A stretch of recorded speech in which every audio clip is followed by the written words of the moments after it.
গাউসি গ্রামটি ছিল ছোট, শান্ত এবং চারিদিকে গভীর জঙ্গলে ঘেরা।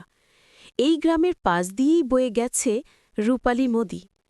গ্রামের মানুষজন সহজ সরল জীবনযাপন করত, কিন্তু তাদের মনে ছিল এক গভীর ভয়, গাউসি ভূতের ভয়।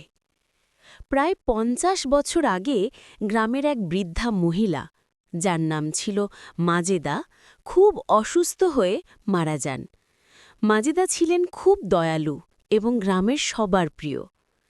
তার মৃত্যুর পর গ্রামের মানুষজন তার অভাব অনুভব করত, কিন্তু কিছুদিনের মধ্যেই শুরু হল অদ্ভুত সব ঘটনা।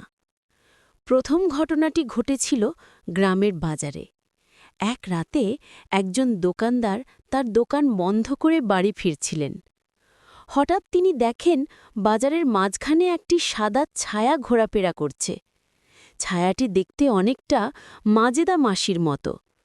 দোকানদার ভয়ে চিৎকার করে দৌড়ে পালিয়ে যান।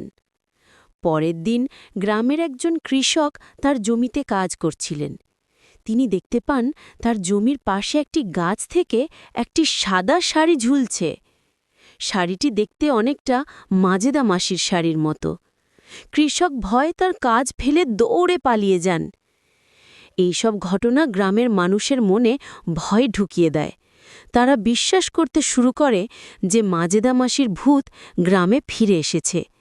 তারা ভূতের ভয়ে রাতে বাইরে বের হওয়া বন্ধ করে দেয়।